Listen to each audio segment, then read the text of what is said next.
जय श्री राधे। पूज्य श्री सद्गुरुदेव भगवान के चरणों में प्रणाम। परिवार के मुखिया पुस्तक से पूज्य श्री राधा बाबा जी के संस्मरण। श्री कृष्णा देवी जी कहती हैं, बाबा मुझसे अधिक मुझे जानते थे, मेरी आवश्यकता मुझसे अधिक उन्हें पता थी।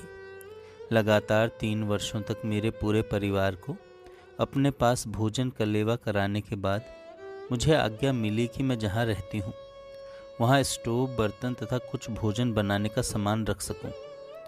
समय बेसमय यदि कोई अतिथि आ जाए तो उनके लिए भोजन बनाकर खिला सकूं। एक दिन हम दोनों करीब 2 बजे बाबा के पास बैठे थे। मेरे नौकर ने आकर बताया कि मेरे यहाँ कोई 2 लोग आए हैं। बाबा ने कहा, जा मैया उन्हें कुछ खिला पिला दें। अच्छा बता उन्हें क्या खिलाएगी? मैंने कहा, बाबा देर हो गई है, पूरी साग जल्दी बन जाएगा। फिर बोले, उन्हें पहले शिकंजी पिला देना, जब तक वो स्नान करेंगे पूरी साग बना देना। मैंने कहा, अच्छा बाबा। बाबा ने पूछा, तेरे घर में नमक है? मैंने कहा, हाँ बाबा। फिर पूछा, घी है?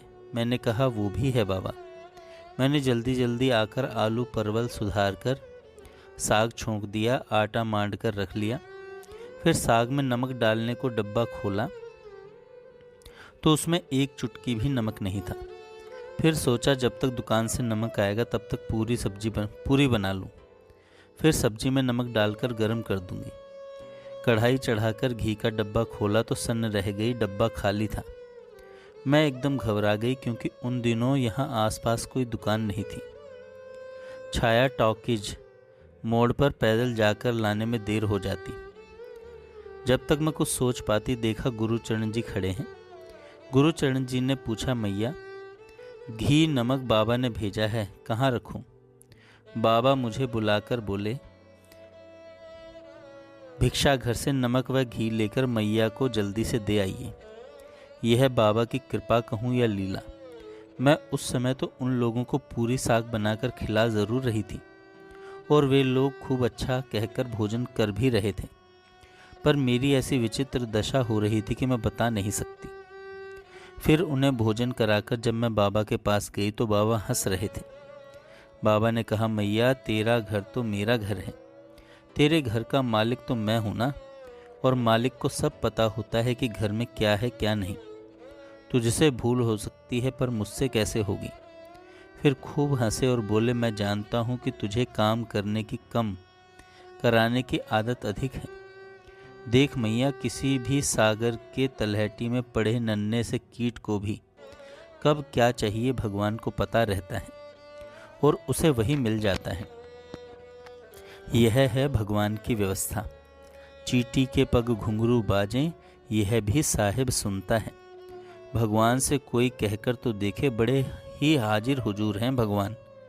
मेरे बाबा तो बिना मांगे देने वालों में है, भगवान से भी एक कदम आगे। भगवान को तो कभी देखा नहीं पर मेरे बाबा तो मेरे सामने हैं। मेरी हर बात सुनते हैं, उसका उत्तर देते हैं। मैं जो ना भी बताना चाहूँ मुझसे पूछ पूछ कर कहलवा ही लेते हैं। शुरू में मैं जब बाबा के पास गई तो उस समय मेरी आर्थिक व शारीरिक दोनों ही स्थिति बहुत खराब थी।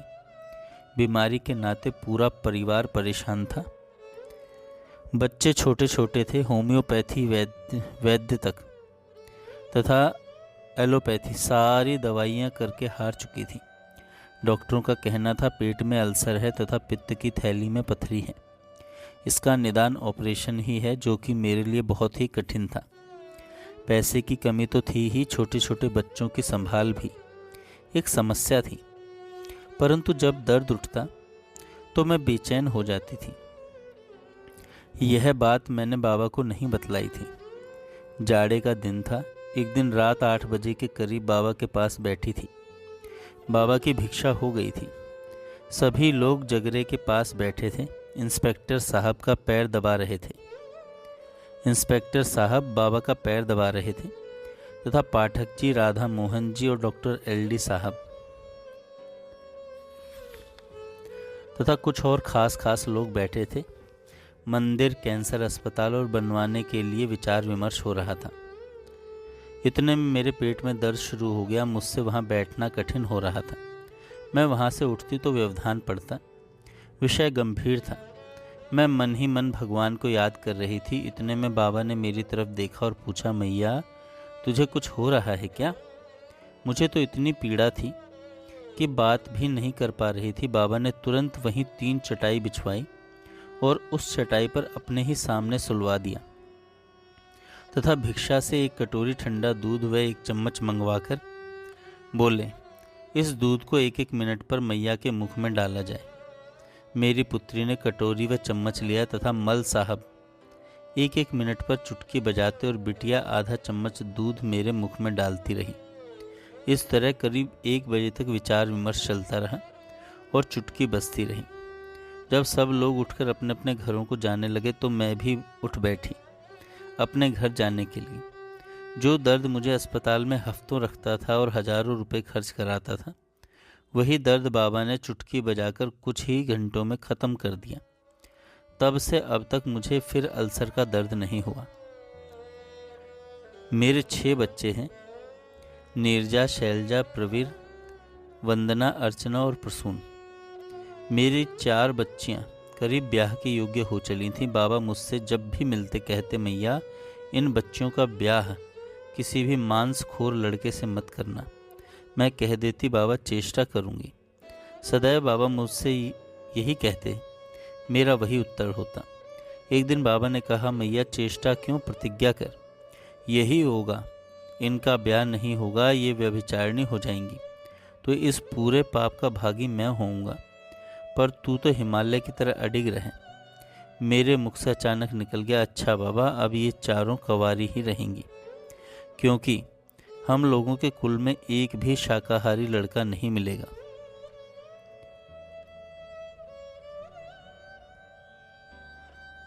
तो मुझे 4 कहाँ से मिलेंगे? बाबा उस दिन बहुत खुश होकर कहने लगे, अच्छा अब तू राम जी की कृपा की करामत देखती चल। इस बात की खबर धीरे धीरे रिश्तेदारों को लगी। कुछ तो कहते, चलो एक अच्छा बहाना मिला शादी न करने का। कुछ जिन्हें जरा भी स्नेह था हमसे दुखी होते और देखने समझाने आने लगे। धीरे धीरे मेरी बड़ी पुत्री नीरजा के ब्याह के लिए हम लोग पता करने लगे कि कोई शाकाहारी लड़का मिले तो प्रयत्न करें। संयोग से एक लड़का मध्य प्रदेश में पता चला तो ये वहाँ गए। सब कुछ ठीक था। वहाँ के ठाकुर साहब का हमारे यहाँ ब्याह करने का मन था।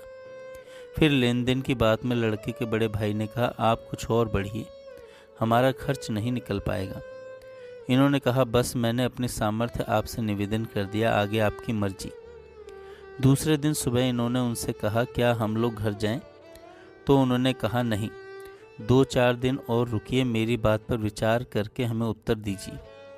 मेरे पिताजी की पूरी इच्छा है आपके यहाँ रिश्ता करने की, पर खेत बेचकर नहीं। इन्होंने कहा, भैया 4 दिन में क्या विचार करूं? जो भी सच्चाई व मेरी सामर्थ्य है मैंने बता दिया।